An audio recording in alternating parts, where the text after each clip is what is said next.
I believed I had married the love of my life, but everything changed when his father passed away.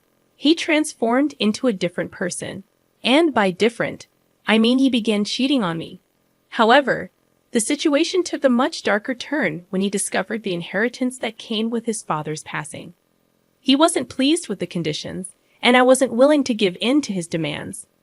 My husband spiraled out of control after his father's death, and I couldn't tell if it was due to grief or sheer defiance. It made me wonder if I had unwittingly married a complete psycho. For some background, I had met my husband at a charity event for work. We struck up a conversation and exchanged numbers, though we didn't start talking seriously until a few months later.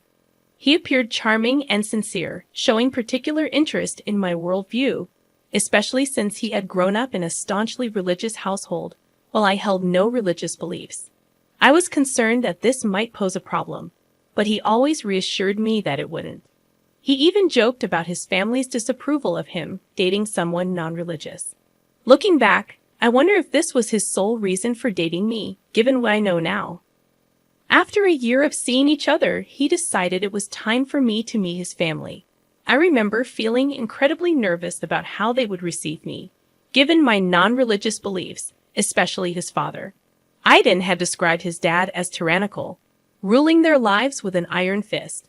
He claimed that he missed out on many experiences due to his father's strictness during his upbringing. Needless to say, I was already terrified of his father before I even met him. We were headed to a small family dinner at their place, with only his immediate family present, his parents, his brother, his sister-in-law, and their child. When we arrived, his brother was outside on the phone, so I was introduced to him first, and he seemed friendly enough. The next person I met was Aiden's sister-in-law and her 3-year-old niece. They were both lovely, and we had a lot to talk about, especially since she also worked in event planning coordination. While we chatted, Aiden's parents entered the room, and he introduced me to them. I was taken aback when I realized who his father was. I won't reveal his identity, but his father was a prominent figure, responsible for a major charitable organization both locally and internationally. I had seen Aiden's parents at an event I attended, but he had never mentioned their connection to him. His mother appeared somewhat distant, but not unkind. I later discovered that Aiden's mother had always been cautious around the girls he brought home because he had a tendency to be attracted to what he called the wild type. Surprisingly, Aiden's father was the complete opposite of what I had expected. He was genuinely kind and understanding, not bothered at all by my lack of religious beliefs. He explained that he valued kindness and principles in people, regardless of their religious background. During our conversation, he shared that Aiden's sister-in-law used to handle the foundation, but had become less involved after becoming a mother. He believed in not taking people away from their families, especially when their children were young.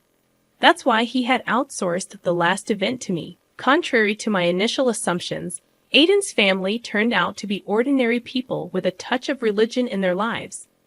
Aiden downplayed his father's acceptance, suggesting that his dad probably assumed it was just another phase during his college years. He claimed he had dated numerous girls back then who were what he vaguely referred to as out there, and his parents had always viewed it as an act of defiance. According to Aiden, he had become more serious about me, taking a break from dating to focus on personal growth. Despite the red flags, I believed his explanations, naively accepting his version of events because I was deeply in love. We continued dating for another year, and then he proposed. We decided to live together before getting married, and during another family event, I had a candid conversation with Aiden's brother. He expressed concern about Aiden's behavior, recalling how Aiden used to rebel against their parents, especially their father, during their teenage years. Aiden had a history of fights, particularly because his father was strict about their activities. However, Aiden's father seemed pleased about our engagement, even offering his backyard for our wedding, a proposal Aiden initially resisted, but eventually accepted. After 2 years of living together and saving money, we set a wedding date.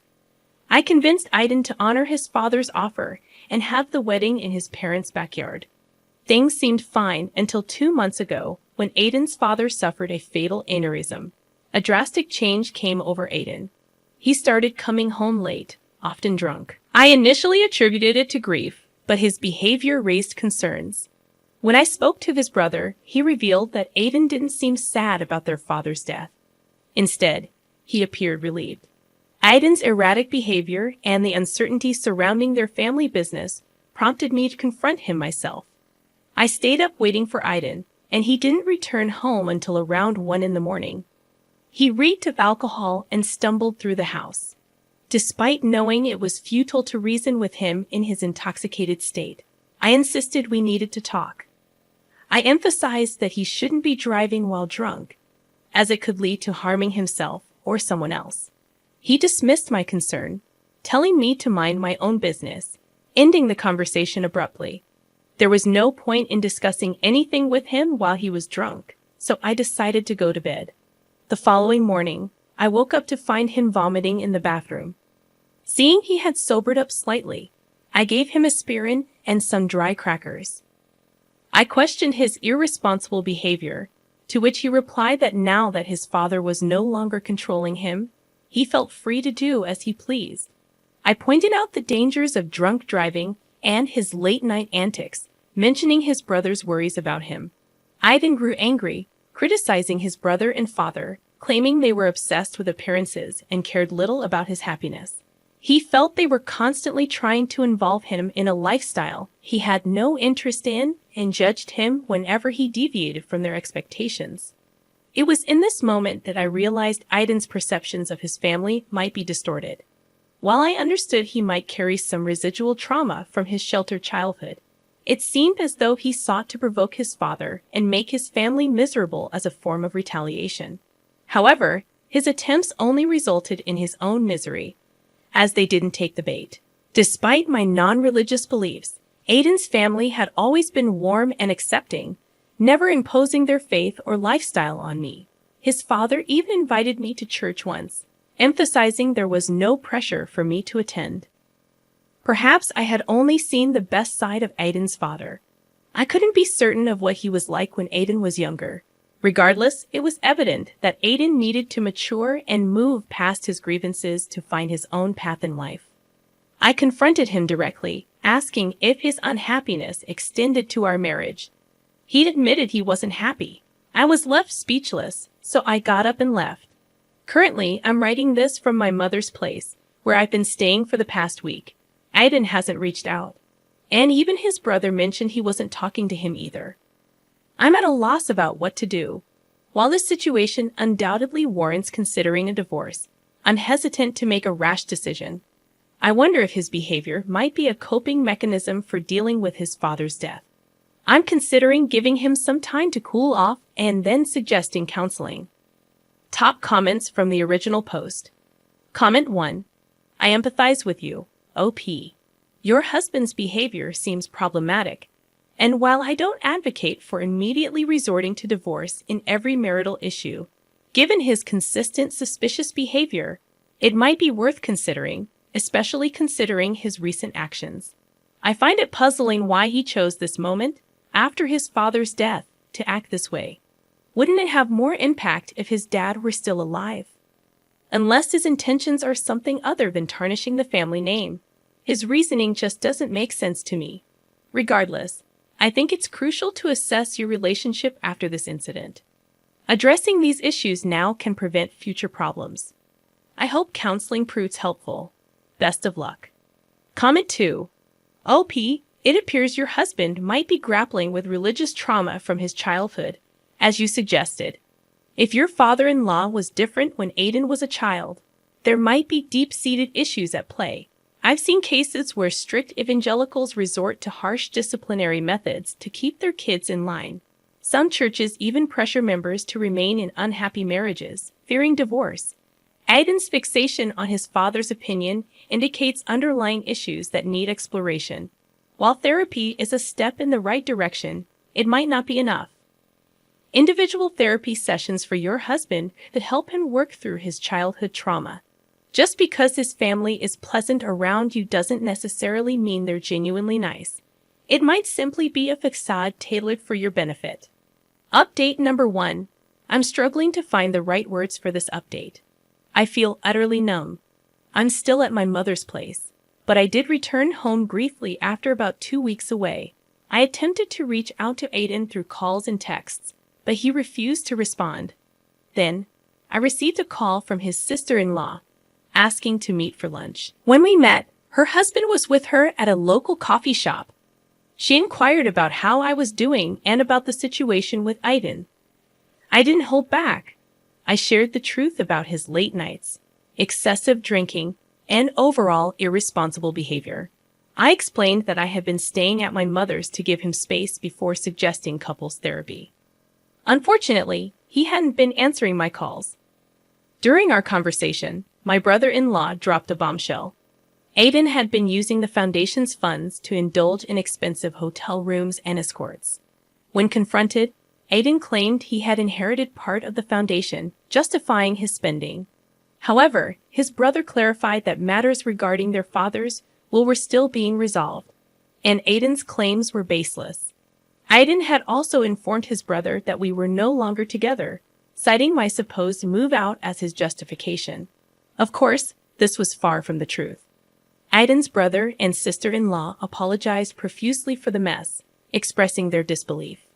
They had thought Aiden had settled down when he married me, just as I had believed. Aiden's anger toward their father, they explained, stemmed from their high school years, when he used to hang out with a rowdy crowd, engaging in activities that alarmed their father due to their family's tragic history involving a drunk driver. Grateful for their honesty, I returned home the next day and began packing most of my belongings. Aiden walked in while I was in the midst of it all, silent. He handed me an envelope containing divorce papers. He revealed that he was aware his siblings had told me everything and felt no remorse. He claimed the only reason he hadn't divorced sooner was to ensure he wouldn't be written out of his father's will. With his father gone, he asserted his newfound freedom. He offered me the house and informed me that movers would collect his belongings the next day. He planned to upgrade to something bigger and better with his inheritance share. I was so shocked that I couldn't utter a word. I continued packing silently, wanting to be away from him. Once I had loaded my belongings into my car, I drove back to my parents' place. I showed them the divorce papers and retreated to my room, where I broke down in tears. I couldn't comprehend the cruel turn my life had taken. Despite my unwavering commitment, he discarded our marriage as if it meant nothing. Tomorrow, I have an appointment scheduled with a divorce attorney. I don't intend to fight this. If he wants to leave, that's fine with me. Here's the second update for you all. And things have taken quite an interesting turn. I had my meeting with my lawyer, who ensured I understood the terms outlined in the settlement. I would keep the house, and we would each retain our own assets, including wedding rings and gifts. Since we didn't have a joint bank account, there were no financial complications to resolve. Honestly, I might end up selling the house. There are no good memories associated with it anymore. Since then, I've been trying to move past this situation. I'm still staying at my parents' place for now. They seem happy to have me around, or maybe they're just trying to cheer me up. I plan to leave after selling the house and find something smaller. Now, here's the intriguing part. Out of nowhere, I received a call from Aiden's brother. We engaged in some normal small talk, and then he asked if I was free the following Monday. I was, so he insisted I join them for a meeting with their dad's lawyer to finalize his estate matters. I was unsure of my involvement, but he insisted I should come and assured me that he'd make sure Aiden wouldn't speak to me, and that we'd be seated far apart. Reluctantly, I agreed. On Monday morning, I arrived at the lawyer's office. Aiden's brother, now my former brother-in-law, met me outside and thanked me for coming. He escorted me to the lawyer's office, where Aiden, his mother, and a man I assumed was the lawyer were present. I approached their mother, offering my condolences and inquiring about her well-being. We hadn't spoken since the funeral. She expressed her sympathies for what happened between Aiden and me. According to her, she and her late husband had done their best to guide him, but he chose a different path. The lawyer then sat us all down, apologizing for the time it took to settle the father's affairs due to various complexities. The crucial part of the meeting was this: most of the money would be donated to charity to support the foundation. The foundation's management would pass to the oldest son, excluding Aiden. The remaining funds were allocated to his wife, his eldest son and his wife, as well as a school fund for his grandchild. Surprisingly, he left money for Aiden, but with a condition. Our marriage had to last at least 5 years. Additionally, if we had a child, a school fund would be established for them. Notably, he left money for me without any attached conditions. This wasn't a small sum. We were talking millions. The lawyer's face when his father expressed concern that Aiden might squander the money on inappropriate indulgences like escorts and alcohol. At the end of the meeting, the lawyer informed us that he would schedule individual signing sessions for the paperwork and address any questions or concerns we had. As soon as we were dismissed, I swiftly left, noticing Aiden's gaze following me from across the room, as if he wanted to talk. I left before he could approach me. As I write this the next morning, Aiden has been bombarding my phone with calls and messages. Despite his efforts, I want absolutely nothing to do with him after all he put me through. Update number 3. Aiden's behavior has become increasingly erratic in his search for me. After failing to reach me through my phone, he attempted to contact his brother to inquire about my whereabouts. However, I hadn't seen any of them since our meeting with the lawyer. Aiden's brother warned me to lay low for a while since Aiden was frantically searching for me. True to his words, Aiden showed up at my parents' house one day looking for me. Fortunately, I wasn't there. My dad informed him that I was out of town for an event and uncertain about my return date. Aiden left a message, urging me to call him, insisting that we needed to talk. I had no desire to engage with him further, but his persistent attempts to reach me pressured me into making the call to put an end to his relentless pursuit. I decided to call him when I knew I had ample time and emotional strength to handle the conversation. I didn't want him to believe he still held any power over me. I called around 6 o'clock in the evening, assuming he would be at home. He answered eagerly, expressing happiness at hearing from me and inquiring about my well-being. He spoke as if he hadn't cast aside our marriage without a second thought. He started by apologizing for his selfishness during the divorce and acknowledged the pain he caused me. He admitted he should have respected the commitment we made, even if he wasn't as content as he hoped to be. I let him speak, then sighed and calmly stated that I had moved on from our marriage, focusing on other aspects of my life. I then confronted him, asking for the real reason he was checking up on me. He swore it was merely to reconnect, how I was doing, and if we could have more conversations in the future. I responded with a straightforward no, and made it clear that if he only called to check on my well-being, there was nothing else to discuss. He urged me to wait, and then finally, the truth emerged. Aiden admitted that filing for divorce had been a mistake. He confessed that he had been naive and driven by his resentment towards his father, and that he didn't mean the hurtful things he had said to me. He expressed a desire to work things out and suggested going to counseling, but I reminded him that my attorney had already filed the paperwork. The divorce was finalized, and our marriage was over, just as he had wanted. I pointed out that he was the one who initiated the process and followed through with it, and I had given him the freedom he sought. I ended the call and haven't spoken to him since, nor do I wish to engage with him further. I hope he learns a lesson from this, but I won't be used to help him gain financial advantages. Update number 4. It's been a while since my last update, as I've been busy with various life events. Business has been thriving, and I'm currently writing this in between engagements. First, I had a meeting with my lawyer to sign the divorce paperwork. I had the option to choose between receiving a lump sum of money or monthly payments, and I opted for the monthly payments. I also found a home that I like and am awaiting the bank's decision. Additionally, I recently had a meeting with Aiden's brother and sister, the first time we've met since the lawyer's appointment.